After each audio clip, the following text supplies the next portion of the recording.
Welcome, everyone. We are here today to discuss Katia Arfara's new book, Curating the Commons, Socially Engaged Public Art, which I just, spoiler alert, it's an amazing book. That's going to be, I think, the culmination of our discussion.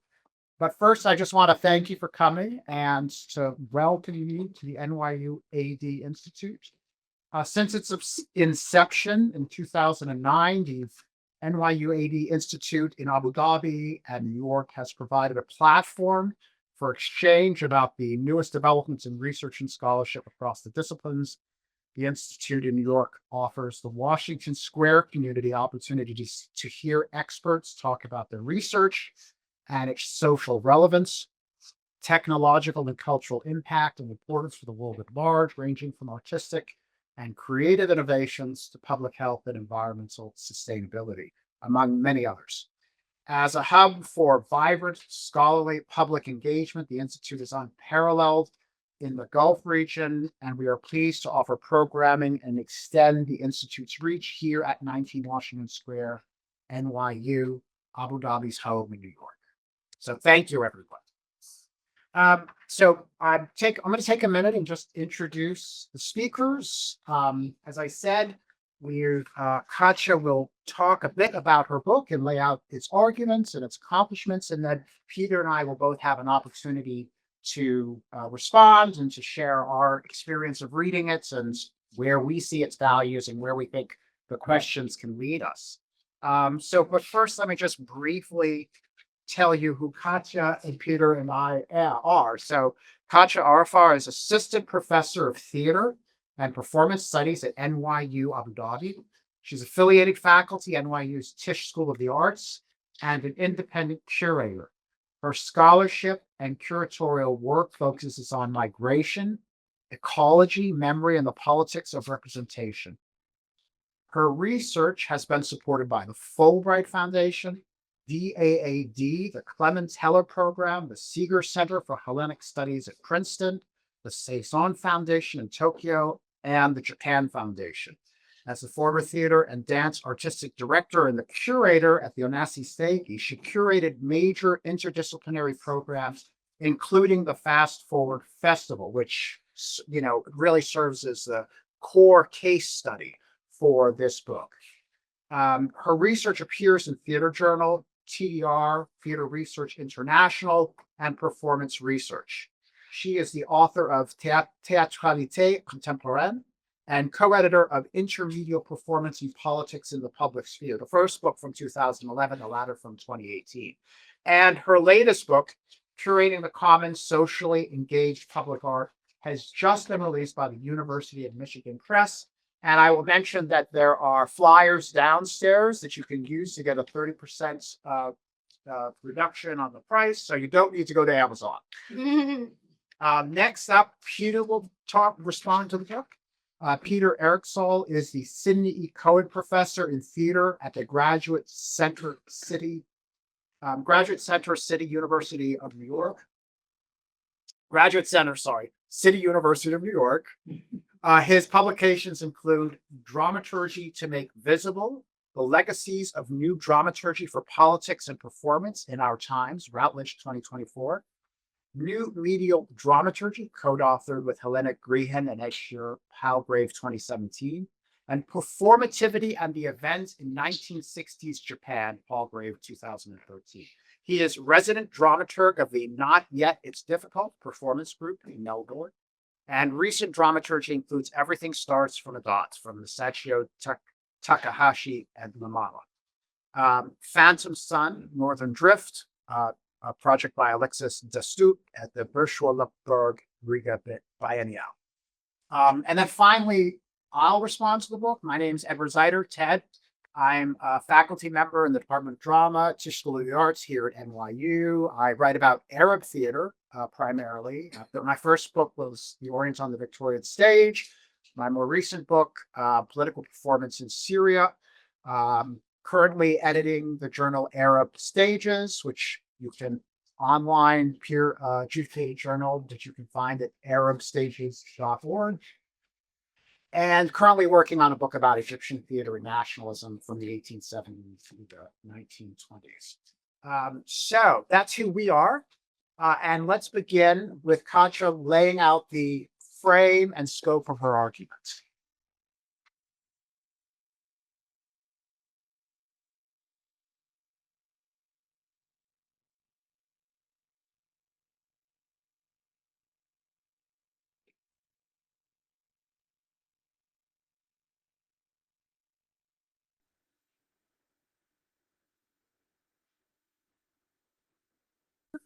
Okay.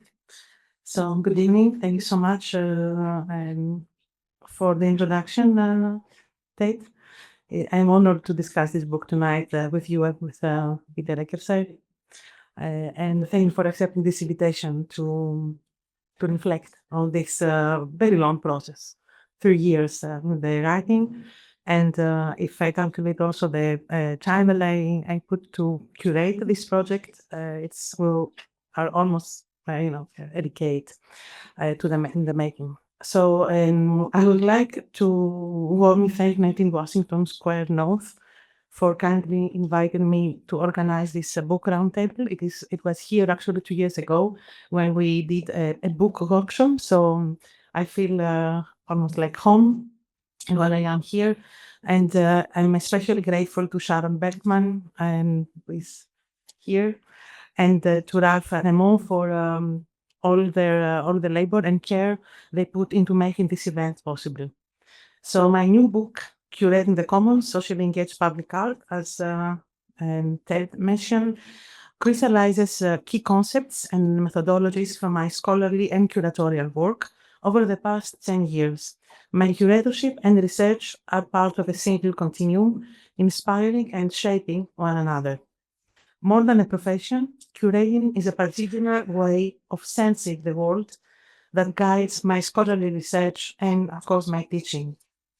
So this book, as Ted mentioned, is a critical reflection on my curatorial work as the artistic director and curator of the Fast Forward Festival, one of the numerous interdisciplinary platforms I initiated and curated during my tenure at the Onassis TAI. So more specifically, Curating the Commons is an in-depth study of performance-centered public art that I curated in Athens from 2015 till 2019. And in the 6 chapters of the book, I examined research, and you can see here the cover, research-based projects by artists such as Akira Takayama. You can see here a photo from the Heterotopia project, Hiresh Heterotopia, 2017, Hikaru Fuji, Iteos Heterochronia, 2017 also, and Brad Bailey with 2 projects, XBB, and Sanctuary 2016 and 2017. Thomas Belling with the Wild Hands 2019. And of course, Robert Zauer and Hui, Claude Lab and Andon Katz. I will speak about this specific projects later on. And also a collective project called X Apartments, which was in a way site-specific and future Greek and international artists. So those are the artists with whom I am working in this book. And as I shared already with you, is that this specifically hybrid position as a curator and scholar enabled me to share a first-person account on the conception, research, and creation process for each of my case studies, while addressing the ethics of collaboration and the power relationships among the curator, the artist, the audience members, and civil society. So in this book, I mainly address the field of performance, even the projects are in between at the intersection of visual and performing arts, focusing on its spatial aspect. I argue that public performance can apply its soft power to engage the audience in rethinking hegemonic politics of space. Here, I align with philosopher Henri Lefebvre's conception of performance as an activity that can generate consciousness and activate a historically informed, non-hierarchical spatiality. The core argument in this book, simply put, is that bottom-up artistic practices resulting from the embodied relationships among artists, communities, or social networks and researchers at a historic moment was meant to make space for alternative societies that attendees could bring with them beyond the festival. which has a very limited duration. Maximum was 2 weeks. So tonight I will not give you an overview of every chapter, and I hope that you will have the chance to read all about them when you hold the book in your hands. Instead, I would like to structure this talk around three key concepts.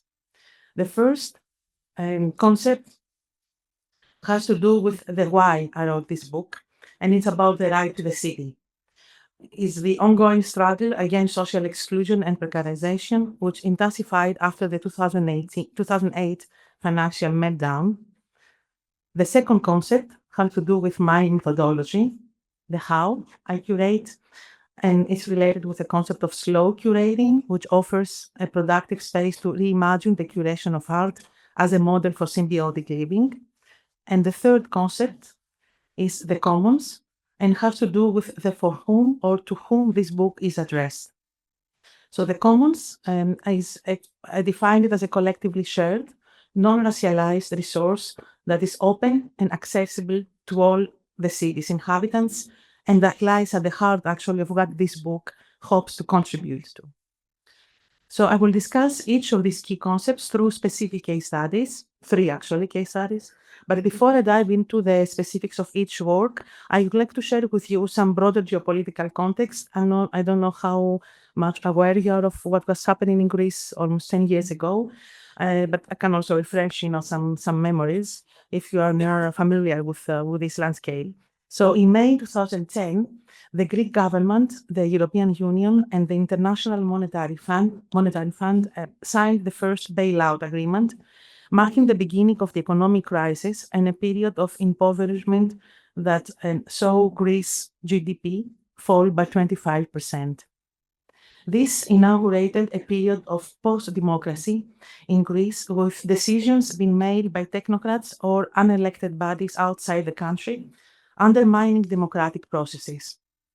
Curating the Commons is situated in Athens in the wake of the grassroots movements against social inequity that transformed civil society in Greece at the dawn of the 21st century. And here I will share some images from George Salame, a photographer who documented Athens during the crisis in the frame of a photographic collective called the Depression Era. So as I emphasize in the book's introduction, I try to avoid using the term Greek crisis, as it territorializes a global phenomenon, attributing responsibility and blame to the country as a whole. I align myself with the scholars who consider the alliance of Greece with Southern epistemologies to be particularly enriching ground for the production of new knowledge in the arts and academia. The Global South is understood I consider actually Greece as part of this Global South, is understood in this book as a process rather than a fixed geographical entity that calls for reimagining the North-South binary. Situating Greece within the Global South can create new possibilities for artistic interconnections across geopolitical formations. Originating from Europe, Asia, and Africa, the artists in the book investigate events that align Greece with the Global South, such as precarity and povertization, the ongoing refugee reception crisis, and damaged ecosystems. In July 2015, just a few weeks after the end of the second edition of the Fast Forward Festival, while the refugee reception crisis was unfolding in the Aegean Islands, curators proposed that Greece sell ancient heritage, such as Acropolis, as part of its bailout deal, and images of the Parthenon flooded the global media. So Curating the Commons stands against the background of this rhetoric that locked Greece into the image of a fragile state of economic dependence and moral inferiority. So let's go to the first concept, the why I wrote this book. So I initiated the Fast Forward Festival despite and because of this polarized social and political atmosphere as a call to rethink enclosures and publicly address the question, who has the right to the city? Lefebvre's radical quest to claim the right to the city through the creative appropriation of urban spaces by local communities catalyzed my understanding of the city. Already, actually, since I was studying, I was making my doctoral research in Paris. many years ago. So for Lefebvre, a humanist neo-Marxism, suspicious of the state's role in neo-capitalism, the right to the city is, I called Lefebvre, like a cry and a demand, a transformed and renewed right to urban life for all those who inhabit the city, independent of ethnicity, nationality, or birth. Actually, Lefebvre speaks about citadin, doesn't speak about the inhabitants of the city. So here I further expand this emancipatory Lefebvrean theory to include other than human species, such as plants and animals, in order to engage the readers in an interspecies social space in which the right to the city is a demand made by all species.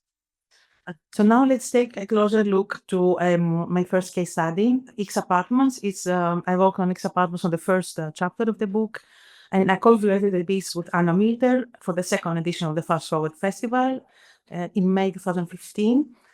And I will show how I worked with this concept with the right to the city through this case study. So X Apartments is, as I mentioned briefly at the beginning, is a site-specific performance. It's actually an urban nomadic project based on an idea that curator Matthias Lilienthal has developed in cities around the world. In Athens, the project involved 15 local and international artists from theater, dance, film, architecture, and the visual arts. And let's see a short clip just to give you an idea of the project. Καλησπέρα σας. Είμαι η κυρία Καλλιόπη και σας καλωσορίζω στο σπίτι μου.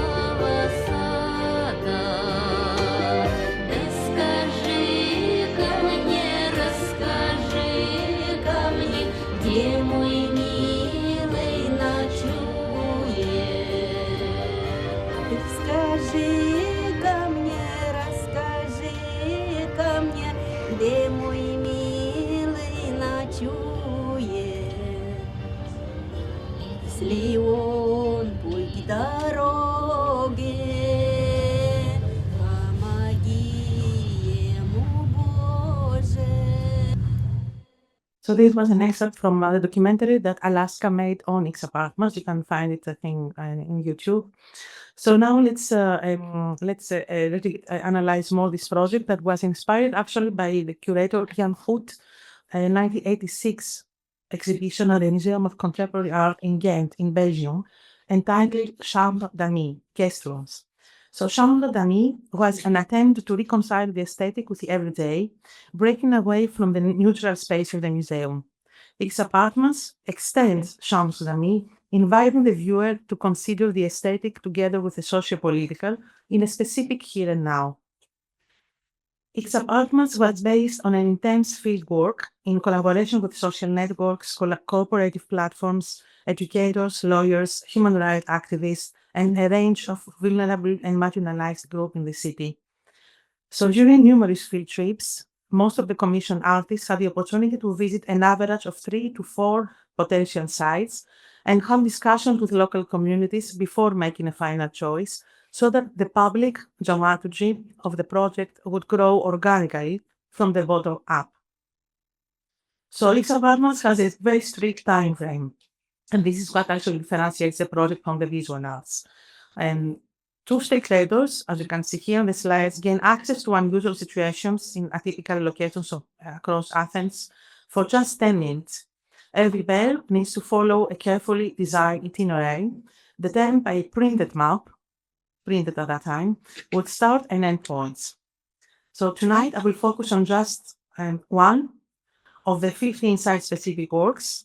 It's about the intervention of Tokyo-based artist Akira Takayama in the deserted Larissa railway station. So during a financial scandal, construction on the station stopped in 2011. By then, the station remained unused and closed to the public, but all the machinery was there. So Takayama had proposed a project on unhoused people. He intended to examine various aspects of homelessness in both Athens and Tokyo and their relationships with dominant ways of living. Takayama set up a construction workshop with two unhoused Athenian residents, Lambros Moustakis and Stelios Vaxevanis, who were selected in collaboration with Schedia, an organization working on urban homelessness in Greece, and one of my partners throughout all the editions of the Fast Forward Festival. So in addition to the two Athenian residents, Takayama decided to invite the unhoused artist Tetsuo Ogawa, who used to live in Yoyogi Park in Tokyo, to participate in the whole process. So let's see an answer from the video that Alaska made with Akira Takayama, and it's also part of the X Apartments documentary. My name is Akira Takayama. I come from Japan, from Tokyo, and I do theater, but not on the stage, outside of theater. And I make usually city urban project in different cities. First of all, it's very, very surprising because this whole station is almost finished, but it's not used. So I thought it's good for using this, not in normal way, but a little bit different way that I can do.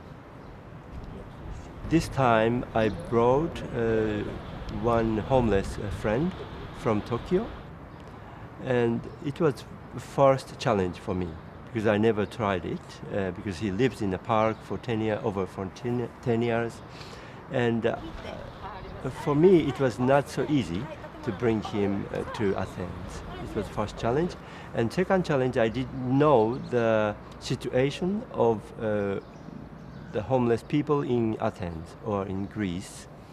So I had to learn first, and I had to communicate with them. And after that, it was not so difficult for me because we built the houses with them together, and it was not the lecture or workshop, but we built them together. I was a little bit confused because it was first time for me to meet Greek homeless people. They are pretty different from the people in Tokyo, or homeless people in Tokyo. They are very open, and we can communicate with each other. But I was not used to that kind of people. So we developed, but not with language.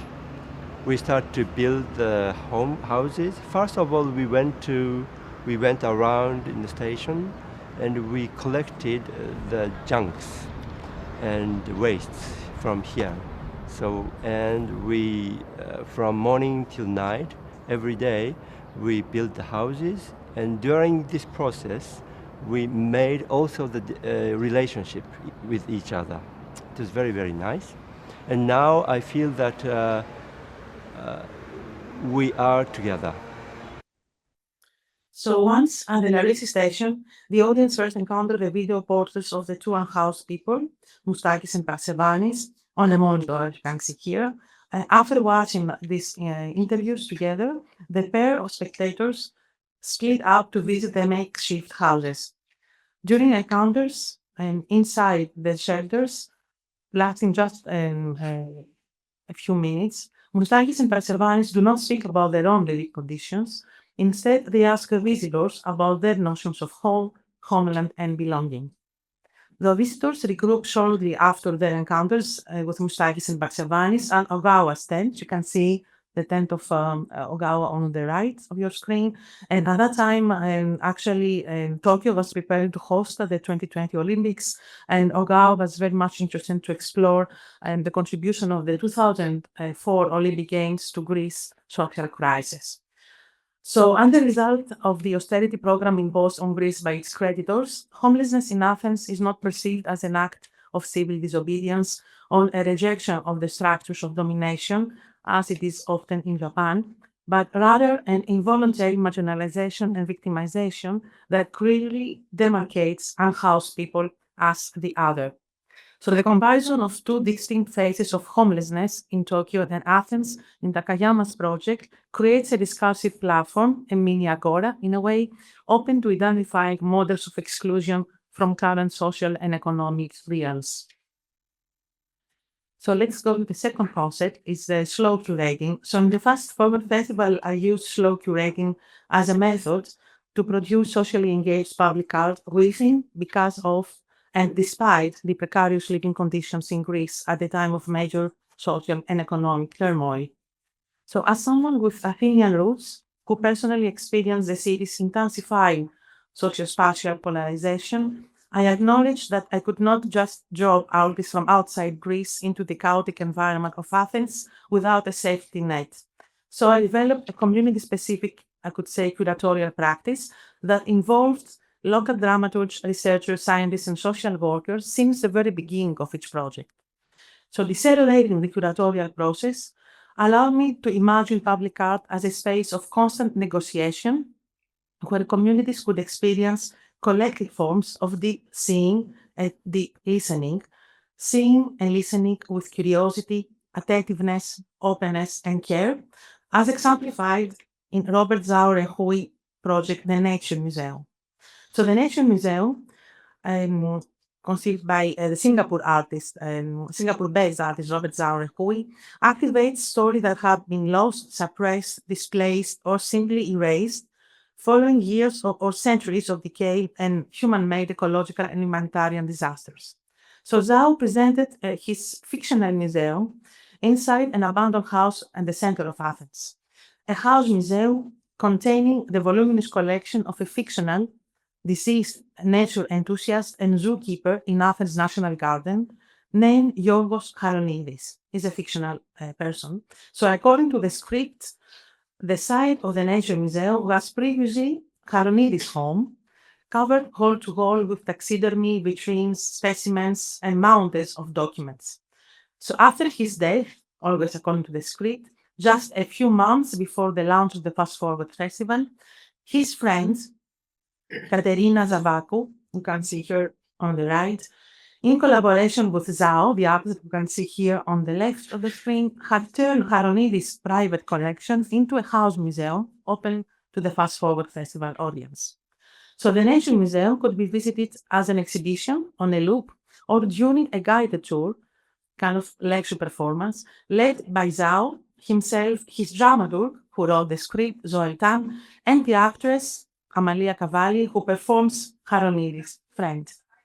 So in the house, each room focuses on different aspects of the flora and fauna of Athens. Audience members actually were never told that Charonidis was a fictional character or that this collection had really been assembled by Zhao himself over the course of his research for the project. So the exhibits encompass artworks, found objects, such as the bed traps that you can see here and that Robert is showing to the audience, and eBay finds such as vintage postcards, photographs that Zhao took himself in Athens, such as the ones that you can see here on the right of the screen, and of course taxidermy borrowed from the Zoological Museum in Athens. You can see here the Artemis lion. So Zhao collaborated with a wide range of local scientists, of course, and activists and grassroots organizations, including Anima, a non-profit volunteer organization that rehabilitates injured wild animals found in Athens. So these are X-rays of birds, usually falcons, eagles, and owls, injured after flying at speed into the glass windows of buildings because the reflection of trees give them the illusion of distance. So the large dramatic installation of X-rays works as a diptych with another installation on the opposite wall.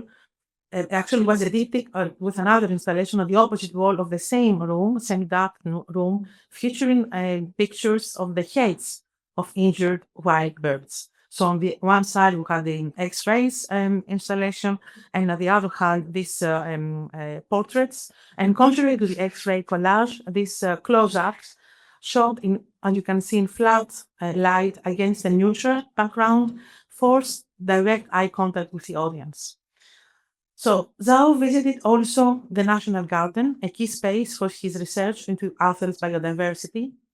And there he discovered massive nests, each one home of several families of parrots, These tropical birds are imported as exotic pets in Athens, and of course not only, but they often escape from their enclosures and form a symbiotic relationship with the urban environment. So I showed Zhao picture of one of these communal nests that he found in the National Gardens of Athens for my book's cover. So this nest were featured also in the Nature Museum inside the house as a large wallpaper and in a video placed on top of the kitchen refrigerator, as you can see here, visualizing or materializing in a way a latent other than human narrative. So slow curating enabled Zhao to develop an embodied relationship to the place and the community, engaging with the local ecosystem in inclusive and relational ways. In doing so, he invites the audience into a carefully designed process of slow spectatorship that questions the narrow, anthropocentric view of being in the world. So let's go to my last point, the commons. So Curating the Commons brings public art into the heart of commoning as a potential agent of coming together, physically or mentally. So here I argue that public art is a space in common, produced through commoning practices, namely a shared ground for collectively reimagining civic identities, cultural differences, and political subjectivities in order to potentially reclaim the city as commons.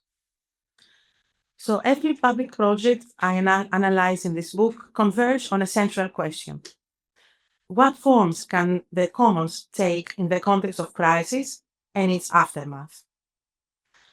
Stoltslaat, park faders.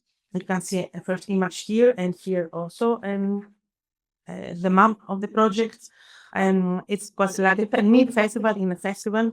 So I analyzed this project and the last chapter of the book. So Tomilat, who is a collective originally based in St. Petersburg, now they live in exile in different parts of Europe, mainly in Germany, operated in one of Athens' largest public parks called Pedion. So this park mirrors actually the fields of Mars in other European capitals. This project recognized the need to rethink the commons as a field of resistance to the increasing precariousness of humans, animals, and plants. So, Stoltslaat means in Russia what is to be done, and it is a collective made up of, among other people, of Dmitry Vilensky, Olga Chaplia-Igorova, Nina Gaseva, and Nikolai Oleynikov. Those four came in Athens and we worked together over the period more or less of 1 year. So when I invited them in Athens, my intention was to recontextualize actually this Polysemus park that has been used to form Greece's natural and cultural heritage as part of the city's commons. Since it was declared a public park of Athens in 1934, the Pedio, as we call it in Greek, has been monumentalized as a land of heroes and kings from the Greek Revolution and the World Wars, set off by a glorious classical past. So in a way, it was preserving, the memory of the glorious past of Greece.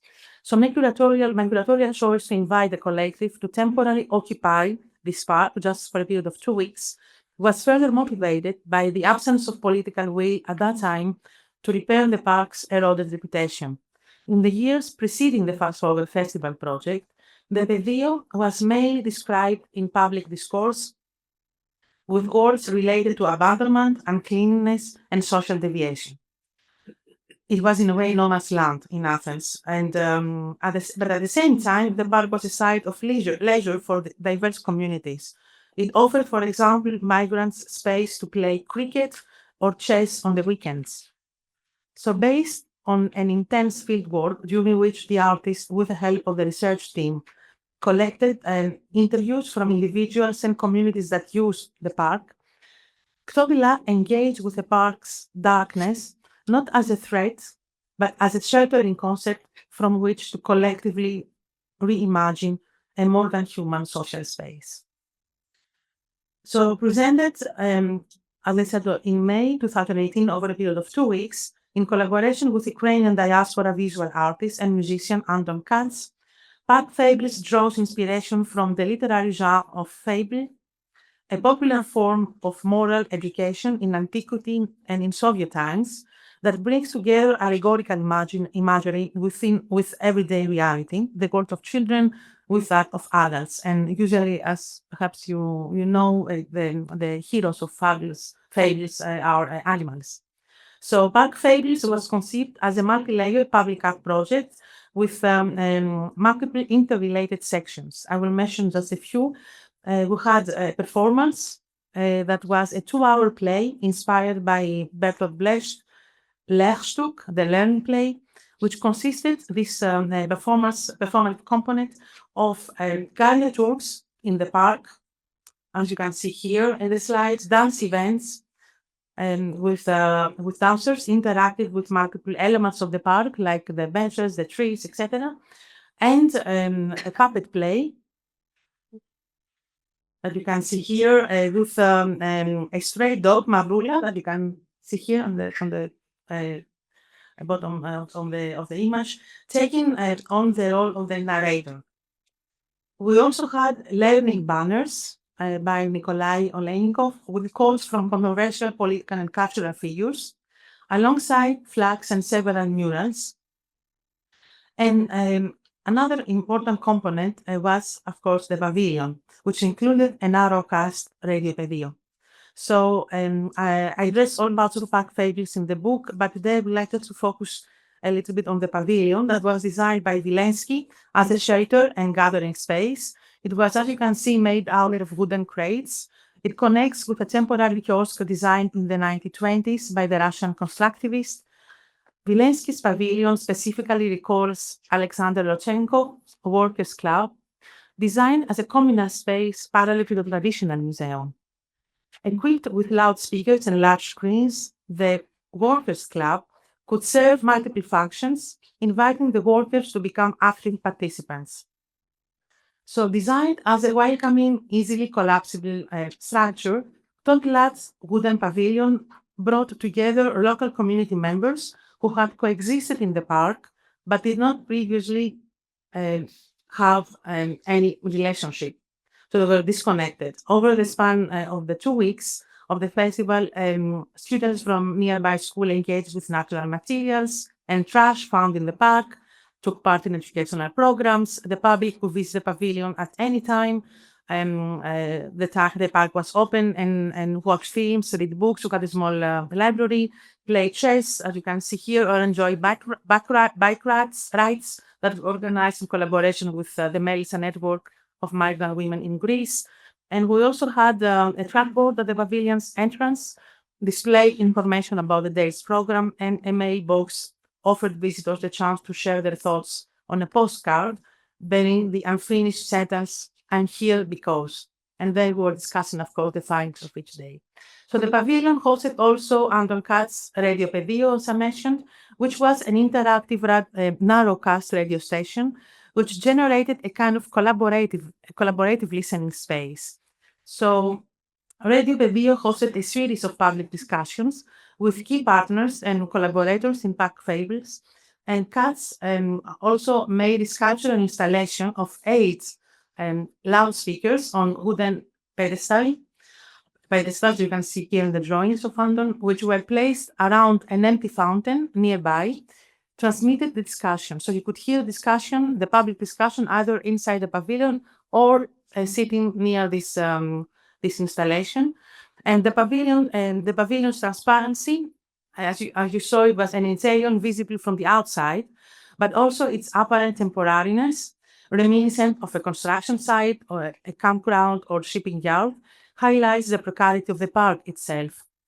The cheap materials avoided any kind of monumentality, and it soon became a hangout for locals and festival visitors. So through this interaction with park communities, Tobilat transformed, together with other cats, the pavilion into an inclusive space between the real and the imaginary, generating new ways to activate the park and overcome its tensions. So to conclude, in the Fast Forward Festival, the re-enchantment of the everyday happened via, as you saw, anti-spectacular, anti-monumental, ephemeral, and small-scale projects in a conscious curatorial choice to move away from performances of good intentions, but also activist-inspired art as life situations. Privileging relational processes of observing and investigating, the three site-specific projects that focus on tonight, X Apartments and the National Museum and Fables, use performance as a tool in commoning practices of deep sensing. That is, sensing with responsibility and care in ways that build community. In this book, the answer to the question, who has the right to the city, is all of the city's human and other than human inhabitants, as they all produce social space in their daily lives. I think that's it. Thanks so much for your attention. You have here the discount code.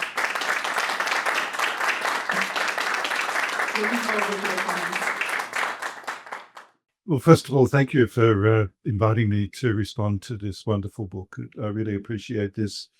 I have quite a long history with this project, partly through Katia's work as a programmer at the Onassis Center, where I think we first met in Japan, because most of my research work is on Japanese performance. And I first met Katia at the events, the festivals in Japan, where she was developing her connections with artists such as Takayama Akira, who is one of the featured artists in this book. So I really appreciate the length of the project and the depth of the detail. And I think the first thing to say about this book is that it's actually a book, it's a research book, it's a monograph, but it's actually about the practice of the work that Katia has undertaken. And I think we should really value the difficulty of trying to translate that practice, which is a curatorial practice, a slow curatorial practice, as you position it in the book, into a kind of methodological account in the publication. So, one of the first things that I think we should raise as a question is that kind of gap, or that possibility for thinking about a set of practices that you've undertaken and then turning them into a detailed reflection on, I guess, as our topic is the future of public space and who has a right of ownership to it. So this is a book that is really coming out of artistic practice. And it's the practice of the artists who are featured in the book, but it's also the practice of the curator. And, I'm sure you're familiar with the fact that curator comes from the word to care for. And so there's a way in which this book is trying to explain a series of challenges about how to care for artists who are caring for space, who are caring for people. And so I think that that's quite an achievement that you've had there. The second thing is, we all know that this is a very topical question. Who has the rights to the city? It's something that we are seeing daily in the cities of the United States. I live in New York. I've lived here for a long time now. But we're also seeing it in many cities around the world. We're seeing, I was really struck during your talk when you were showing us the images of the fragility of the works. And, these works are trying to occupy space lightly. And to, their sort of temporary pavilions, their cafes, their food stops, their tours where we wear headphones. And there's a way in which the kind of aesthetic production that these works engage in is a very fragile one. And we see that fragility when people start to try and close down these works. Katia is part of a group of curators and practitioners, including Chiaki Soma, the Japanese programmer, Florian Malczaka, who programs in Germany, and Milo Rao, who've all positioned public space as a site for artistic practice over the last decade as a way to ask questions about public use of space and, who gets to decide how the public space is used. And all of these curators have been involved in provocations and challenges dealing with city apparatus and infrastructure, and very, very, very quick and swift changing attitudes among programmers and people who actually fund these events about what the events can and can't do. And so the second thing to say about this book is it's been written about practices that are operating in a time when the rights to those practices are being challenged. They're very often, and I must say that all of you have made very robust defense. We must defend the rights of the artists to speak in public, and it's the right of the curator. It's actually the responsibility of the curator and the scholar to do that when we're talking about this work. And in many instances, you're dealing with artists who've been involved in some of the fault lines of contemporary culture. Takayama, for example, not completely in your project, but in other projects, has been been a kind of fault line for bigger questions about what should art be doing, who should be speaking, and in many instances, there's attempts to stop people from having their voice and from speaking to communities in that way. The third reflection is more, I guess, historical. And those of you who know my work know that my early work was on the 1960s in Japan, when essentially the artists were attempting to break down the reality, the kind of collapse of the everyday with art. And so, there's a famous piece from the 1960s by Teriyama Shuji that's called "Throw Away Your Books and Go Out into the Streets." And as the name suggests, the idea is that we will lose our identity as artists and we will enter the sort of energy of the everyday life and essentially dissolve politics and everyday life into a kind of energized revolutionary experience. And it's a very common practice in 60s art. We see it in the living theatre. We see it in some of the European incursions, in the 68 occupation of the National Theatre of France, for example. The politics there are very interesting because they're essentially saying, let's dissolve the barrier between art and life and turn everything into a kind of theatricalized encounter. The interesting thing about your book is you reverse that equation and you make the very important point that these artists are creating distance in their work. And in that sense, they're reverting to a kind of, in the case of Takayama Akira, it's an actual deep engagement with the work of Bertolt Brecht. He's an artist who trained at the Gießen School, famous Gießen School for Post-Dramatic Theatre. And he is he's an artist who we work with closely. I'd like to acknowledge my colleague, Tom Lucer, and we have a project with him working on the larger oeuvre of his project and society. And engaging with him, he's a very astute reader of Brecht.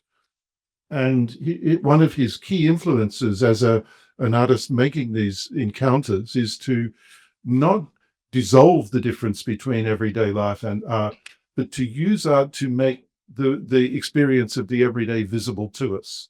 And you make that point in your introduction where there's a section where you start to engage with the complexity of debates around the term social practice. And I think it's a really important point that you're dealing with a generation of artists who are actually using their work to make the visible the varieties of public space and the challenges that are being placed on it. And I think this is so that's a crucial observation. I think it goes to the question of what we think of the public space being now. It goes to the question of the public sphere, Chris Baum, for example, the theatre scholar, wrote a long history of theatre in relation to the construction of the idea of there being a public. And the idea of theatre engaging with these debates is something that's a long-held idea. And then suddenly we've got these artists who are saying, well, actually, it's not that simple. We have to create a kind of dimensionality in our artworks that are essentially asking a lot of questions about the existence of a public sphere. And then finally, you come to this question of the commons, the term that's been theorized by David Harvey, among many others. But the commons has came up again and again and again in recent performance and curatorship that you've been working with and that you, I think, very productively develop in this book. A lot of people are arguing that that art these days should make visible the commons, and because the commons is always a very fragile idea. It's always something that's very hard to understand, whether we actually have a commons, whether we have a relationship with other people in the world, whether there is in fact a viable or stable structure for political activism in this world, or even for care. And then you make a very important point that the commons is not just the human enterprise, but also the non-human world. And I think that the final comment I'll have in my comments that open up this discussion is precisely the way in which the artists that you're dealing with in this book and the structures that you bring to the presentation of them, because it's not just the artists, it's the the curatorial practice. And I'd love in the conversation to argue about the difference between dramaturgy and curatorship. But essentially, the way in which you frame these things in such a way to draw attention to the fragility of the non-human world as well. And I think that's a real, several advances in this book, and that's certainly one of them, because we don't tend to normally talk about these kinds of artists in that way. And I think you bring that to the conversation in a really helpful way. So they're just some thoughts. I've probably spoken a little bit too long, but we'll go into Ted's conversation and then we'll have some questions. Thanks. And I similarly just want to underscore what I think are some of the really important contributions of this book. And I'm speaking just as a reader who was enthralled with the book, not as someone with a specialization in these particular performers, but someone who does think about public sphere and the role of theater and performance within that. So the first thing I just want to underscore is that really what makes this book so unique is Katia's singularly deep knowledge of the 6 performance-centered public art projects at the center of the book, and that she selects these 6 from some 60 works at the Athenian Festival, Fast Forward Festival, during the time that she curated it from 2014 to 2019. And so she was, and you see this in the book, she is responsible or deeply involved in curation, site research, community relations, and the development of the work. So she knows these works from conceptualization through every stage in the development of their actualization. And in this sense, the book really is a culmination of some, 11 years of research. And it provides a very unique perspective, not just on the works and providing, I think, very smart and engaging formal readings of the work, but those kinds of development processes.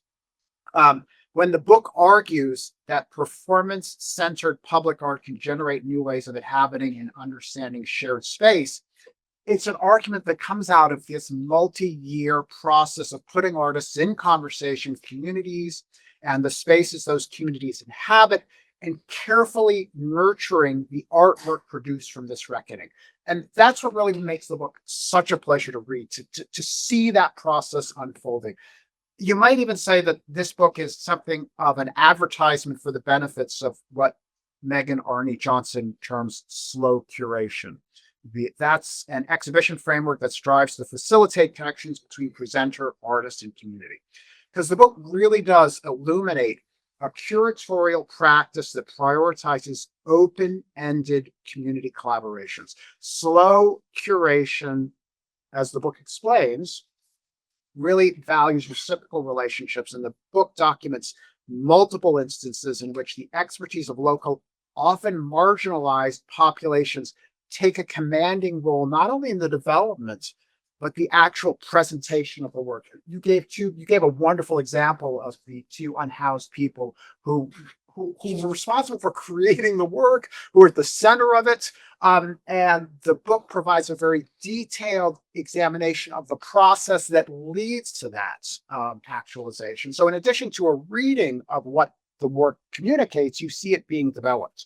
So the book really shines a light on exchanges within the festival structure between artists, local populations, and those who walk the city. That's the other part that's really important, is it's really about the experience of taking these works in as part of the performance generation of this work. Slow creation isn't about time per se, it's about connection. Katia's deep knowledge of these performance-centered public art projects is evident in smart and detailed readings, but of course the readings aren't what's important. What's really important is how the book, how the works structure new relations between an expansive living field that includes artists, non-professional participants in the work, viewers, city inhabitants, non-human species, and the space itself, right? That this is how space is generated. So, at the heart of it is obvious Henry Lefebvre's idea of public space involving the production of social relations. But, what does that mean in practice? And how can one actually stage it? How can one bring it into being? That's what the book is exploring. And it's not just that the book is exploring, that's what this 11-year curatorial process is exploring. It's one thing to theorize the mechanisms of social production. It's quite another thing to attempt to put it in practice and then document the outcomes over 5 years of work. And again, it's your unique perspective on the art-making process that allows you to provide these extended analyses of the research, development, consistent with curatorial goals and the like. So, simply showing how artists can structure open-ended conversations with a diversity of local populations would be a really valuable contribution to the literature. Slow creation is often evoked. It's a term that is bandied about in curatorial and museum studies. But how do you document it? How do you analyze it? This book is an attempt to theorize the very processes by which the production of public space can transform social relations. So to do so, she takes up different ways that contemporary theory in the field of geography, performance studies, anthropology have transformed the ancient idea of the commons. So it's a very complicated theoretical frame, but it always comes back to this question of the commons, how to preserve the commons in an age of a loss of public space. And I mean, just walk this neighborhood. Right, the green walkway, the atrium at Bopes, the Kimmel Atrium, Gould Plaza, Schwartz Plaza, all of these spaces that are gifts from the university to the public, these publicly available spaces. Suddenly we realized they're private because people started to use them to express opinions that the university didn't like. And the illusion of publicly owned private space was suddenly made evident when faculty, students, and community members were arrested. All right, returning back to the book, though, well, I had planned to talk a little bit about some of the chapters. I think you have a very clear sense of how the chapters unfold. Instead, what I think I'll just do is jump ahead to a discussion of the theoretical frame. Because the artists examined in the book, I do want to just mention that, there are instances where she's able to describe meeting with human rights groups and members of migrant and refugee communities in Athens who had agreed to help the Dutch director Drees Verhoeven cast migrant guides who could be paired with spectators for the piece No Man's Land. She relates to the heightened fear that followed the murder the previous week of the anti-fascist rapper Pavlos Fayas by members of a neo-Nazi group, given that No Man's Land explicitly examined xenophobia. She relates that the festival was obliged to provide migrant guides with badges featuring their green card numbers after the police arrested 2 guides for suspected illegal residency. I highlight those points because you see the works unfolding in real time. You see the challenges of this curatorial process, and you see the precarity not only of the community members who participate, but the artists themselves.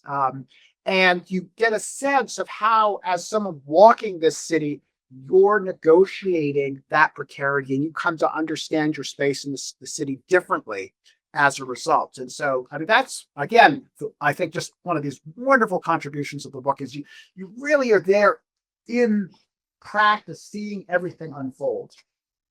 I do want to just emphasize the theoretical complexity, because it's not just an ethnography. In fact, it's anything but an ethnography. It masquerades as an ethnography, but it's actually a complicated theorization for how performance works create an urban common. So taking up the idea of the urban commons, allows her. I mean, so this idea of commons has been theorized widely. And with the loss of the sense of a commons, with the loss of a sense of a, how do you put it? I wanted to quote that wonderful this definition of the commons. The perception of public space as a commons, a collectively shared, non-racialized resource that is open and accessible to all the city's inhabitants has been eroded, if not completely lost. That I think that statement really just kind of underscores the stakes for the work. In response to this phenomenon, theorists have elaborated on strategies of resistance for claiming commons, practices captured in phrases such as the urban commons, the undercommons, and the latent commons, kind of recognizing that there's been this loss of the commons. These terms refer to specific strategies for reclaiming the commons, and then Katia is able to use those terms to open up her curatorial process. So the thematic contents of each of the performance works determines her theoretical frame. Taking up the idea of the urban commons allows her to explore how ex-apartments and Pyrrhus heterotopia depict shared urban spaces as necessary for community relations. The spaces become heterotopias as defined by Lefebvre because they are neglected everyday spaces that the artistic imagine appropriates and transforms. Ex-apartments, as she mentioned, featured 15 performance installations by different artists. The 6 installations that she discusses in the first chapter examine such topics as sex trafficking, homelessness, and migrations. This is the nature of the urban commons. It took spectators to 7 locations between the Pyrrhus port and a nearby working class neighborhood that had become, quote, synonymous with environmental refugee and economic crisis. Again, I kind of go into your analysis of that, but just jumping ahead, as theorized by Fred Moden and Stefano Harney, the undercommons is a space in which fugitive communities make meaning outside capital institutions. And then the concept specifically serves you in your analysis of these 2 works. One, she mentioned The Wild Hunt, another Exhibit B, Sanctuary, because all of these works create a deep sense of intimacy between the spectator and a marginalized person within the context of a museological frame. And so, again, this idea of the undercommons draws us into, allows us to participate in these resistance strategies. And then the last 2 works discussed in the book, Nature Museum and Park Fables, again, Park Fables, one of the works that Katia highlighted, most directly take up the current ecological crisis. And in analyzing this work, she makes use of Lefebvre's understanding of space as a palimpsest that retains the markings of past spatial constructions, as well as this idea of the latent commons, this hidden potential for non-antagonistic relations between humans and non-humans. So this is where the frame really kind of opens up, not to just examine how we as humans participate in the creation of space, but how we collaborate in that with a range of species. In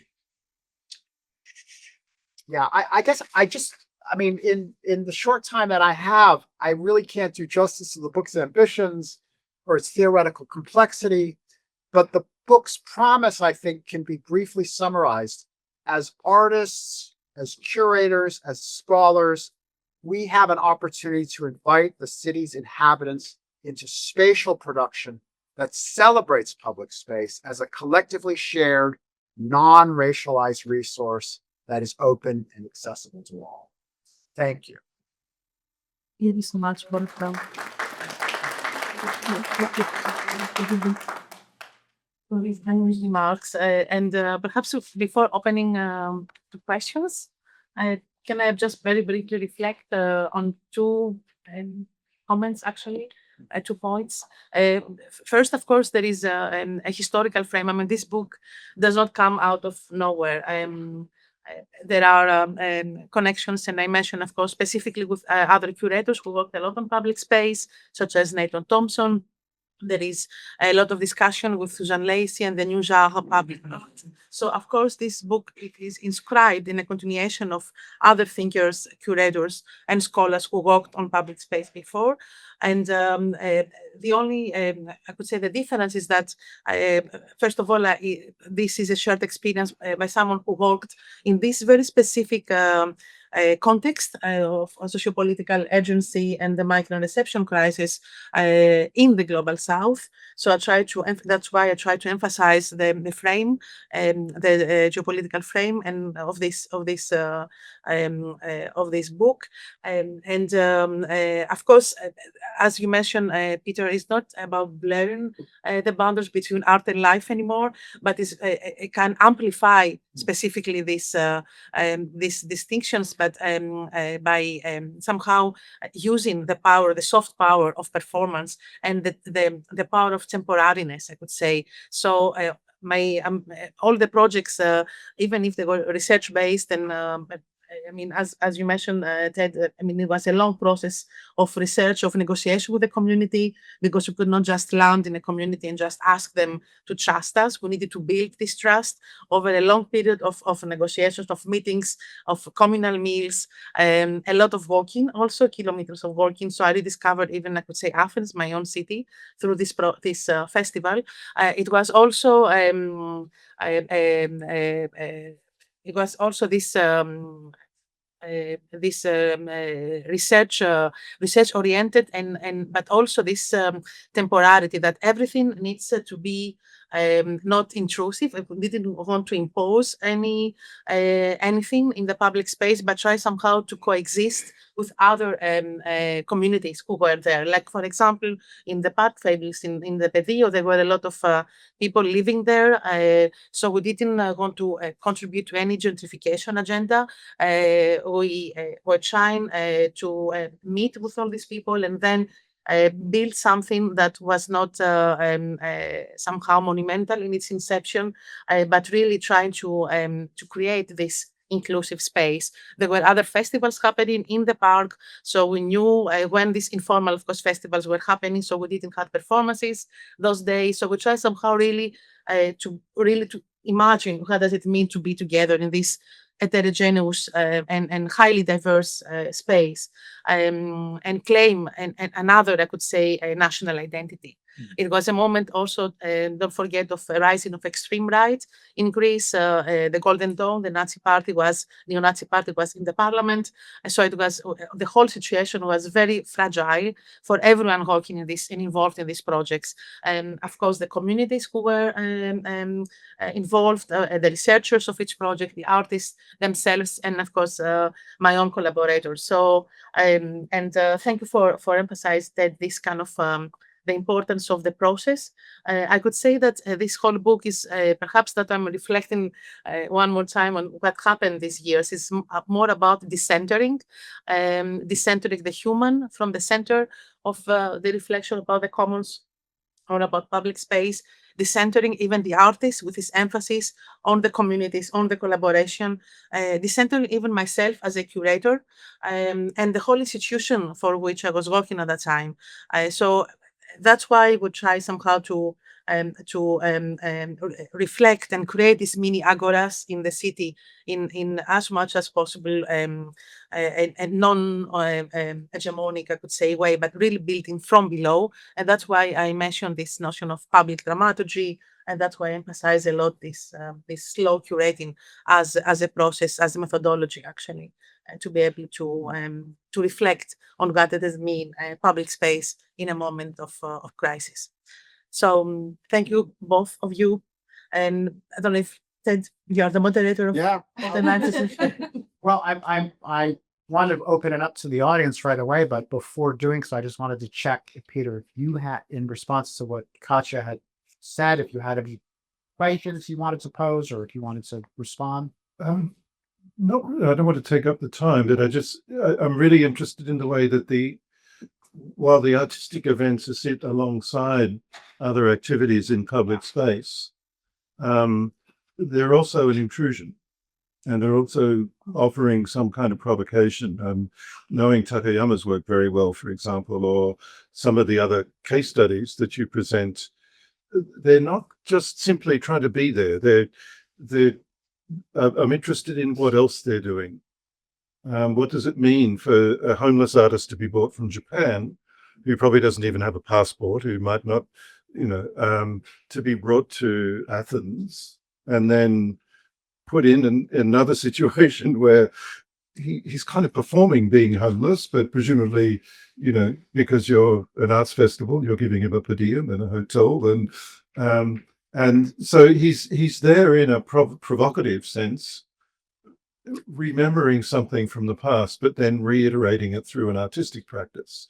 And then how does that? I'm not criticizing the work at all. I'm really fascinated in the complexity of it, and I actually think it is really the value of this work is precisely the way in which it complexifies those situations. It does not give us easy answers to these problems. No. Yeah, no, thank you for this. And specifically for the two Ogawa, he was really eager to make a research about the oliviganes in Greece. So that was the main reason why he accepted Akira Takayama's invitation. And he was spending a lot of days outside of the project, just staying in Omonia Square, which is at the center of Athens, and drawing scenes from the everyday life. So at the end, even he wanted to make a sort of exhibition with this. Yeah. And of course, he didn't only have the per diem, but he was Akira distributed his fee because he considered the project like equally made by his three collaborators. And the two of them, Stelios and Labros, find jobs during this project. So there was this kind of very small and slow, I could say, impact of this project that was not, very visible in the outside and measurable, I could say, that somehow gave to this project an afterlife that somehow was beyond the artistic frame. It had an impact in their everyday lives. And I'm going to take advantage and ask one question as well before I turn it over to the audience. I mean, one of the things that struck me about the book is how the work seems to restructure affinities, how, walking through the city and engaging in these works, you share the city with other people and you're conscious of the other species you share the work with. And it's this international festival that's brought in artists from outside, sometimes seemingly residing. It's creating fictional figures who are presented to us by fictional local figures who are presented to us by foreign individuals. So it really is complicating our affinity structures. And part of that, I would imagine, is language. Mm-hmm. And I wondered if you could just comment on, first of all, just the mechanism of how language function, but also how you see that contributing to the way the works restructure our sense of affinities. Yes, of course, the fact that, thank you for this comment, it is the fact that every artist and every collective had around them a community of researchers. These researchers were also kind of, they were as hyphens, as mediators between the community and themselves. I don't want to say translators, they were more than that. And of course, in this kind of works, the communication does not only happen through language, happens a lot through other, activation of other senses. We shared moments, just walking together in the city of Athens, like spending times in the park, just trying to feel actually this multi-species ecosystem during different times of the day, by going there in the morning, in the afternoon. So a lot of things happen also in the silence, and try somehow to create this multi-sensorial, in a way, space where language was one part that allowed communication, but not the only one. Thank you. Now let's turn to the audience.